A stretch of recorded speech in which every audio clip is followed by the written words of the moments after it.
어떤 국가의 황금기를 생각할 때 보통 무엇을 떠올리시나요? 거대한 정복전쟁, 화려한 궁전, 아니면 압도적인 예술작품일까요? 그런데 만약 한 시대의 위대함이 소리로 시작되었다면 어떨까요?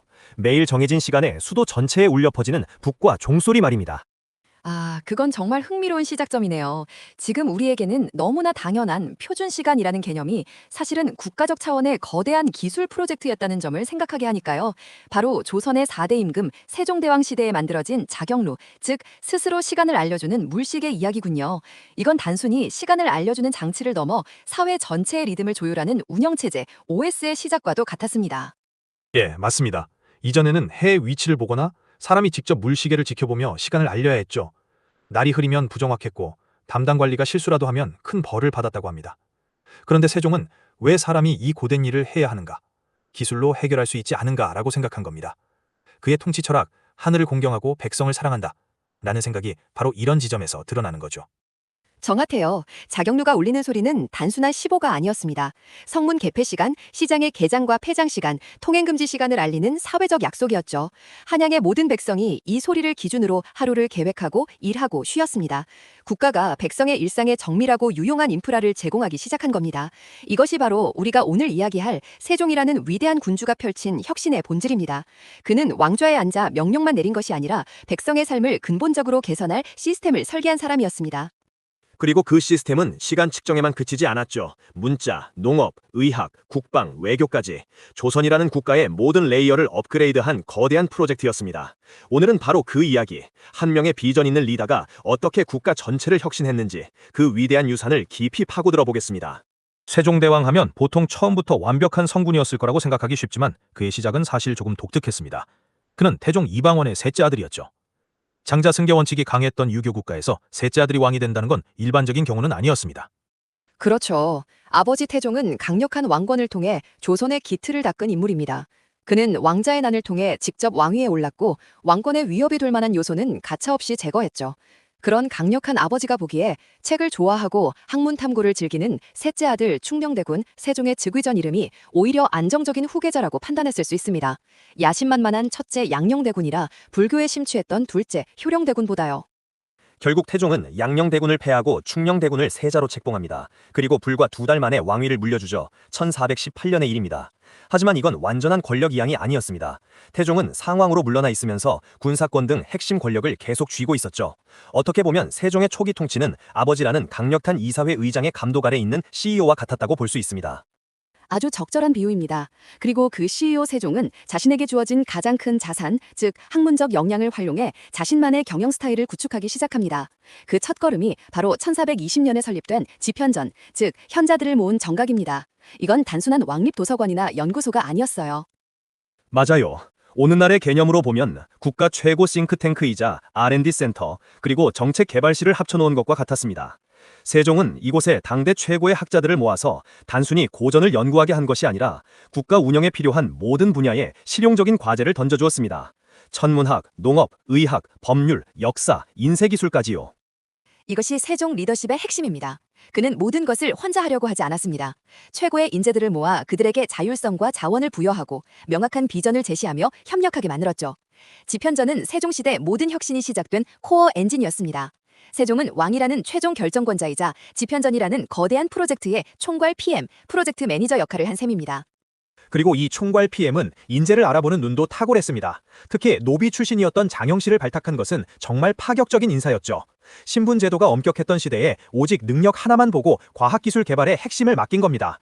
세종의 인재 등용 철학은 출신이 아니라 능력이었고 집현전과 장영실이라는 두 축을 통해 그는 조선의 과학기술을 폭발적으로 성장시킬 준비를 마칩니다. 네, 강력한 왕권을 물려준 아버지 밑에서 세종은 자신만의 방식으로 리더십을 증명해 나갔습니다. 무력이 아닌 지식과 시스템으로 국가를 다스리는 기반을 닦은 것이죠. 집현전의 설립은 그 위대한 여정의 시작을 알리는 신호탄이었습니다. 자, 그럼 세종이라는 총괄 PM과 집현전이라는 초특급 R&D 센터가 만들어낸 결과물들을 한번 살펴보죠.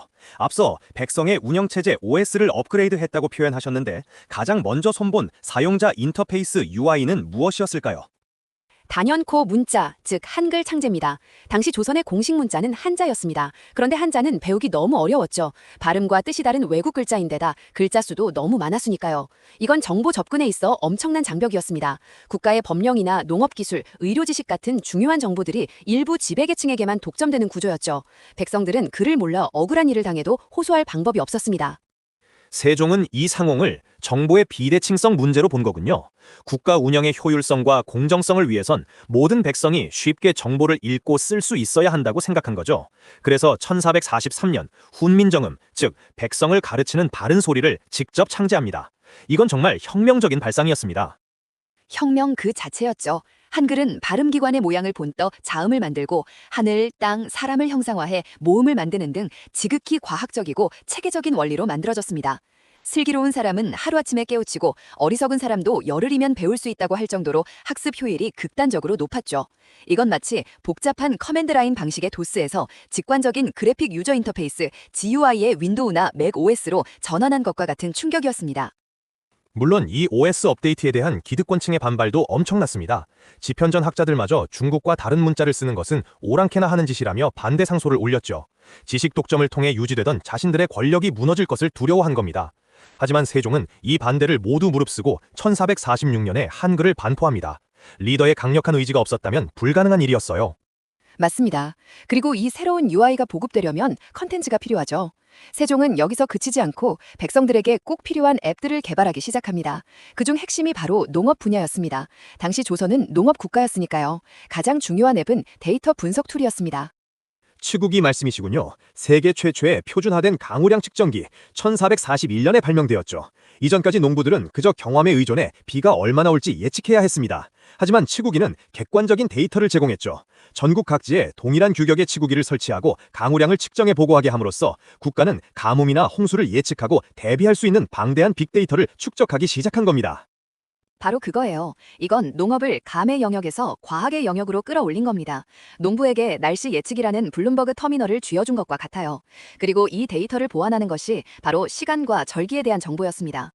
앞서 말한 자경로와 함께 해시계인 앙부일구를 만들어서 종로 내거리처럼 사람들이 많이 다니는 곳에 설치했죠. 글을 모르는 백성도 그림을 보고 시간을 알 수 있도록 12지신 그림을 그려놓은 데는 세심함까지 보였습니다.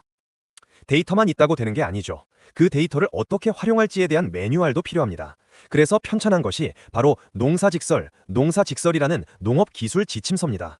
이건 중국의 농법을 그대로 가져온 게 아니라 우리나라 각 지역의 풍토와 기후에 맞는 농사법을 실제 농부들의 경험을 바탕으로 집대성한 책입니다. 말 그대로 한국형 농업 솔루션이었죠. 정확합니다. 새로운 문자, UI, 데이터 측정 도구, 치국이, 그리고 사용자 매뉴얼, 농사직설까지 완벽한 패키지입니다. 그런데 이 모든 것을 어떻게 전국의 백성들에게 보급할 수 있었을까요? 여기서 세종의 또 다른 혁신, 바로 배포 플랫폼이 등장합니다. 인쇄기술의 혁신이죠. 아, 갑인자 이야기군요.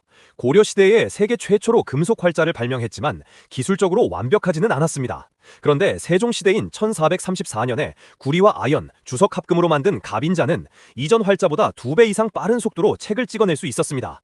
2만 자가 넘는 활자를 제작했다고 하니 그 규모가 어마어마하죠. 이건 지식 보급의 속도를 획기적으로 높인 겁니다. 네, 농사직설 첨부를 인쇄해서 각 도에 배포하라는 1428년의 기록이 있습니다. 이건 마치 최신 농업기술 앱을 전국의 모든 사용자에게 푸시 알림으로 업데이트해주는 것과 같습니다. 의료 분야도 마찬가지였습니다. 우리나라 약재를 정리한 향약 집성방이나 의학 백과서전인 의방유취 같은 책들을 편찬하고 인쇄해서 의료 지식의 표준을 세우고 보급했죠. 이 모든 것이 연결되어 있습니다. 한글, 과학기구, 실용서적, 그리고 인쇄술의 발전. 이것이 바로 세종이 설계한 백성을 위한 운영체제의 완전한 모습입니다. 이렇게 내부적으로 시스템을 완벽하게 구축하고 백성들의 삶을 안정시켜도 국가는 외부 위협으로부터 자유로울 수 없죠. 특히 조선은 지정학적으로 매우 어려운 위치에 있었습니다. 북쪽에는 여진족, 남쪽에는 왜구가 끊임없이 국경을 위협하고 있었고 거대한 명나라와의 관계도 신경 써야 했고요. 혁신적인 CEO 세종은 이 외교 안보 문제를 어떻게 풀어나갔을까요? 세종의 외교 전략은 한마디로 상황 맞춤형 포트폴리오 전략이라고 할 수 있습니다. 상대가 누구냐에 따라 강경책과 유화책, 즉 하드파워와 소프트파워를 매우 정교하게 구사했죠. 그의 접근법은 일률적이지 않았습니다. 실용주의 그 자체였어요. 가장 먼저 눈에 띄는 것은 남쪽의 왜구에 대한 대응입니다. 세종이 즉위한 바로 다음 해인 1419년 그는 대마도 정벌을 단행합니다. 기해 동정, 기해 이스턴 엑스페디션이라고 불리는 이 원정은 사실상 상왕이었던 아버지 태종의 강력한 의지가 반영된 것이었지만 세종의 통치 초기에 국가의 군사적 결단력을 보여준 중요한 사건이었죠. 맞습니다. 당시 대마도는 왜구의 소굴이었습니다. 이들이 조선의 해안가를 계속 약탈하는 것은 국가 경제와 안보에 심각한 위협이었죠. 이건 협상의 대상이 아니었습니다. 제거해야 할 암적인 존재였죠. 이종무 장군이 이끄는 1만 7천여 명의 대규모 함대를 보내 대마도를 초토화시킵니다.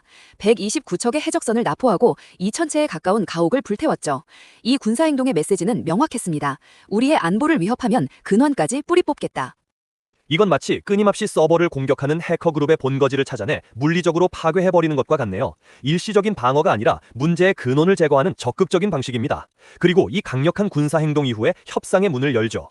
1443년 개해약주 트리티 오브 개해를 통해 대마도주에게 제한된 무역권을 주는 대신 왜구 단속의 책임을 지게 만듭니다. 채찍과 당근을 완벽하게 사용한 거죠. 반면에 북방의 여진족에 대한 정책은 훨씬 더 복합적이었습니다. 여진족은 단일 세력이 아니라 여러 부족으로 나뉘어 있었고 조선과 국경을 맞대고 살아가는 이웃이기도 했습니다. 무조건적인 공격은 끝없는 전쟁을 불러올 뿐이었죠. 여기서 세종의 이중 전략, 즉 투트랙 접근법이 빛을 발합니다. 첫 번째 트랙은 방화벽 구축이군요. 1433년 김종서 장군을 보내 압록강과 두만강 유역의 여진족을 몰아내고 그곳에 4군 6진 4416 포스라는 강력한 방어선을 구축합니다. 이것은 조선의 북방 국경을 명확히 확정하는 작업이었습니다. 여기까지가 우리 땅이니 넘어오지 말라는 물리적인 선언이었죠. 오늘날 한반도의 국경선이 바로 이때 만들어진 겁니다. 정확합니다. 이게 하드파워에 기반한 경계 설정입니다. 하지만 세종은 여기서 멈추지 않았습니다. 두 번째 트랙, 즉 전략적 파트너십을 동시에 추진합니다. 귀순하는 여진족에게는 관직과 토지를 주어 조선 백성으로 포용했고 우호적인 부족에게는 국경 지역에 무역소를 열어 모피와 식량을 교환하게 해주었습니다. 그들의 경제적 어려움을 해결해주면서 조선의 경제권 안으로 끌어들인 거죠. 잠재적 적을 이해관계자로 만든 겁니다. 정말 놀라운 전략이네요. 군사적 압박으로 명확한 레드라인을 설정하면서도 외교와 경제를 통해 그들을 조선의 시스템에 의존하게 만드는 것. 이것은 단순한 정복이 아니라 지속 가능한 국경관리 시스템을 설계한 것입니다. 힘으로만 누르면 반발이 생기지만 이익을 공유하면 협력자가 되니까요. 그리고 이 모든 외교 정책의 배경에는 당시 최강대국이었던 명나라와의 관계가 있습니다. 세종은 명나라에 대해서는 4대, 즉 큰 나라를 섬긴다는 기본 원칙을 충실히 지켰습니다. 정기적으로 사신을 보내고 조공을 바쳤죠. 1423년에는 말 1만 피를 보냈다는 기록도 있습니다. 하지만 이건 굴종적인 관계가 아니었습니다. 4대를 통해 명나라와의 군사적 충돌이라는 최대 리스크를 피하고 안정적인 외교 환경을 확보했습니다. 그리고 그 안정 속에서 선진 문물을 받아들이고 북방과 남방의 실질적인 위협을 관리하는 데 집중할 수 있었던 거죠. 결국 세종의 외교는 명분에 얽매이지 않고 국익을 극대화하는 실리 외교의 전형을 보여주는군요.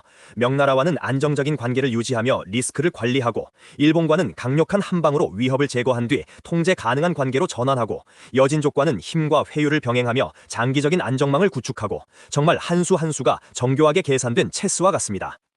오늘 우리는 세종대왕이라는 한 인물의 통치를 과학, 문화, 외교라는 여러 렌즈를 통해 들여다봤습니다. 들으면 들을수록 정말 경이롭다는 생각밖에 안 드네요. 한 사람이 어떻게 이 모든 분야에서 역사에 길이 남을 업적을 남길 수 있었을까요? 저는 그 모든 업적을 관통하는 하나의 핵심 키워드가 있다고 생각합니다. 바로 시스템 설계자로서의 면모입니다. 세종은 당면한 문제를 해결하는 데 그치지 않고 그 문제가 다시 발생하지 않도록 하는 근본적인 시스템을 만드는 데 집중했습니다. 문맥 문제를 해결하기 위해 그냥 글을 쉽게 가르치는 법을 고민한 게 아니라 한글이라는 새로운 운영체제를 만들었죠. 농업 생산량을 늘리기 위해 단순히 밭을 더 갈라고 독려한 게 아니라 치구기로 데이터를 수집하고 농사직설로 지식을 보급하고 갑인자로 책을 대량 인쇄하는 데이터 기반 농업 시스템을 구축했고요. 국방에서도 마찬가지였습니다. 침략해온 적을 물리치는 데 그치지 않고 4군 6진이라는 영구적인 방어 시스템을 만들고 이중적인 외교 정책으로 국경을 안정시키는 지속 가능한 안보 시스템을 설계했습니다. 바로 그 점입니다. 그의 모든 혁신은 일회성 이벤트가 아니라 서로 유기적으로 연결되어 시너지를 내는 거대한 시스템의 일부였습니다. 그리고 이 모든 시스템의 중심에는 그의 통치 철학, 즉 백성이 있었습니다. 백성들이 그를 몰라 고통받지 않도록, 굶주리지 않도록, 외적의 침입에 시달리지 않도록 하는 것이 그의 모든 프로젝트의 목표였죠. 그의 혁신에는 항상 사람이 있었습니다. 이것이 세종의 유산이 600년이 지난 오늘날까지도 우리에게 깊은 울림을 주는 이유인 것 같습니다. 그의 발명품들은 박물관에 있지만 그가 만든 시스템과 정신은 여전히 살아 숨쉬고 있죠. 세계에서 가장 과학적이고 배우기 쉬운 문자로 평가받는 한글은 오늘날 한국 문화의 저력이 되었고, 과학과 기술을 중시했던 그의 정신은 현대 한국을 IT 강국으로 이끈 원동력 중 하나일 겁니다. 맞습니다. 세종의 이야기는 위대한 리더십이 무엇인지에 대한 깊은 통찰을 줍니다. 리더는 단순히 비전을 제시하는 사람이 아니라 그 비전을 실현할 수 있는 구체적인 시스템을 설계하고 최고의 인재를 모아 실행하며 단기적인 성과뿐만 아니라 장기적인 안정성까지 고려해야 한다는 것을 보여주죠. 그는 왕이었지만 동시에 최고의 시스템 아키텍트이자 프로젝트 매니저였고 인재를 알아보는 HR 책임자였습니다. 그리고 무엇보다 중요한 것은 그 모든 기술과 시스템이 향하는 방향이 명확했다는 점입니다. 바로 백성을 이롭게 한다는 것. 기술이 인간을 소외시키는 것이 아니라 인간의 삶을 풍요롭게 하기 위해 존재해야 한다는 그의 철학은 기술의 발전에 대해 우리가 끊임없이 고민해야 할 질문을 던져줍니다.